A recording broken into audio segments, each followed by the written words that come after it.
Oi, pessoal! Eu sou a professora Lúcia e hoje vamos fazer a correção da sequência 1 de exercícios do volume 2 da apostila Aprender Sempre, páginas 2 até 5. O primeiro exercício tem algumas frases com metáfora. Pede para escolher 4 e fazer a ilustração do que representam. Mas nós já fizemos esse exercício através de formulário. Eu só quero mesmo aproveitar para fazer uma revisão sobre metáfora. Então vamos lá. Recordando metáfora. A metáfora é uma comparação implícita. Quando se fala implícita é quando ela é subentendida. Não expressou de modo claro, mas pode ser deduzida. Quando existem os termos como, tal qual, como, assim como, bem como, qual, tal qual, que, do que, tanto quanto, aí nós chamamos de comparação. A comparação é quando existe assim uma informação explícita, ela foi esclarecida, determinada, revelada claramente. Então, sem os termos, fazemos uma comparação implícita e nós chamamos de metáfora. Então, vamos ver aqui exemplos. Seus olhos são como luzes brilhantes. Nós temos uma comparação explícita, ou seja, esclarecida, determinada, revelada claramente. E tem o uso do termo como, então é uma comparação. Seus olhos são luzes brilhantes. Então nós temos uma comparação implícita, ou seja, subentendida, sem expressar claramente, mas nós podemos deduzir.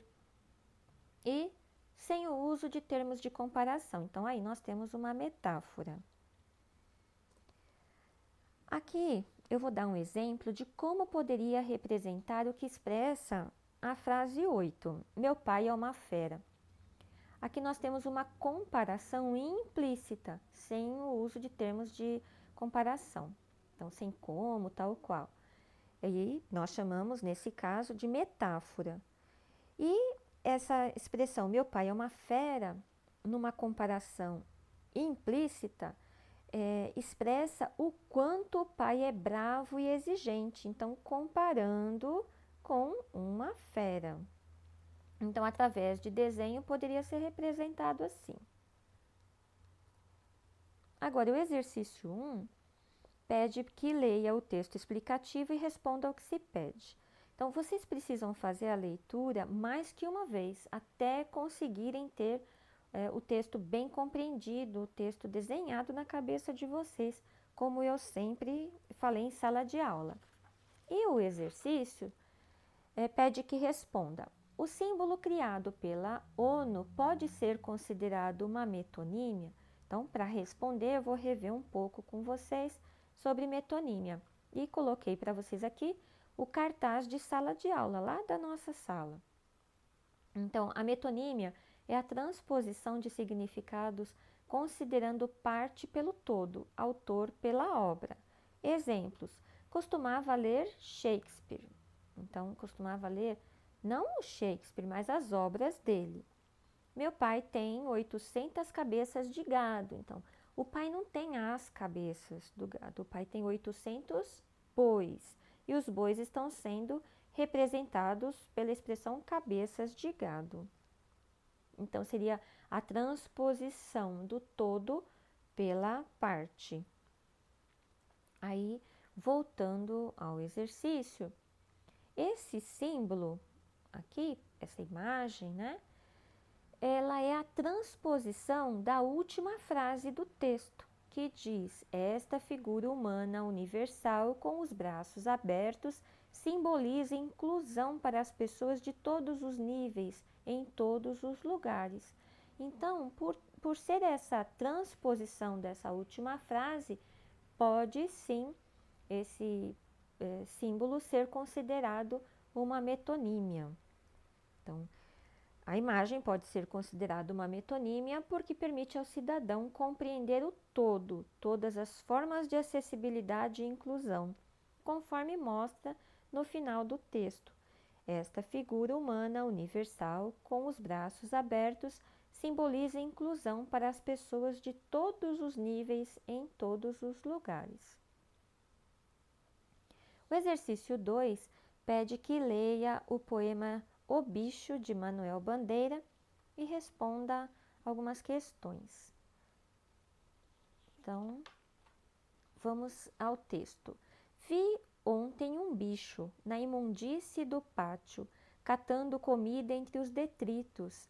Quando achava alguma coisa, não examinava nem cheirava, engolia com voracidade. O bicho não era um cão, não era um gato, não era um rato. O bicho, meu Deus, era um homem. E a primeira pergunta diz assim: nas primeiras estrofes do poema, o poeta descreve a presença de um bicho. Que bicho é esse? Bom, aqui ao final, ele já mostra que bicho é, né? Nos primeiros versos, nós percebemos que é um bicho que sente muita fome, que passa fome, deve passar necessidade e pega comida entre o lixo de um pátio. E ao final, ele diz aqui que bicho é esse. Então, nos primeiros versos, percebe-se que é um bicho faminto que pega comida entre o lixo de um pátio. E o último verso finaliza dizendo quem é o bicho. Era um homem. Agora, na sequência, letra B, a revelação sobre o bicho causa qual efeito no poeta observador? Comprove com elementos do texto. Bom, mostra um espanto do poeta observador com a expressão meu Deus naquele verso. O bicho, meu Deus, era um homem. Letra C. O poema foi publicado em 1947. Ele ainda é um poema atual? Por quê? Infelizmente, sim, ele é um poema atual, porque ainda existem muitos homens passando fome, existem muitas pessoas passando fome em nossa sociedade. Então, resposta: apesar de ter sido publicado na primeira metade do século XX, o poema mantém-se atual porque, infelizmente, ainda temos homens famintos em nossa sociedade. Exercício 3. Leia o poema de Manuel Bandeira, Andorinha. Andorinha lá fora está dizendo: passei o dia à toa. Andorinha, andorinha, minha cantiga é mais triste, passei a vida à toa. Para esse exercício, eu vou revisar um pouco com vocês sobre personificação, que também é chamada de prosopopeia. É a atribuição de qualidades e sentimentos humanos a seres irracionais. Um exemplo: o jardim olhava as crianças. Olhar não é algo possível para um jardim porque ele não tem olhos. Foi uma característica emprestada dos seres humanos. Também é um cartaz da nossa sala de aula. Então, vamos ao exercício. O poema apresenta uma figura de linguagem, a personificação, quando características, habilidades de seres humanos são desempenhadas por outros seres, no caso, a andorinha tem fala. Compare os versos: passei o dia à toa e passei a vida à toa. O que eles revelam sobre a vida desses seres? Então, é um exercício que reflete sobre a personificação, apresenta as características, revê isso, mas pede a interpretação do que esses versos revelam sobre a vida desses seres. Então, nós temos aqui a fala da andorinha. É aí que entra a personificação, porque a andorinha não fala. Então, passei o dia à toa. É a fala da andorinha que diz ter passado o dia sem fazer nada. E aqui, passei a vida à toa. É a fala de um homem dizendo com tristeza que passou a vida. Olha, não foi nem só um dia, foi a vida inteira sem fazer nada. Então, enquanto para a andorinha foi um único dia, para o homem foi toda uma vida. Então, os versos revelam que somente o dia da andorinha foi à toa, enquanto o homem viveu a vida toda desse modo. Agora, no exercício 4, pede que leia a primeira estrofe da canção de Adoniran Barbosa. samba do Arnesto. O Arnesto nos convidou para um samba, ele mora no Brás. Nós fomos, não encontremos ninguém. Nós voltemos com uma baita de uma raiva. Da outra vez, nós não vai mais. Essa canção usa a língua portuguesa de modo intrigante, porque há um exagero do uso da linguagem coloquial e informal, e isso causa um impacto.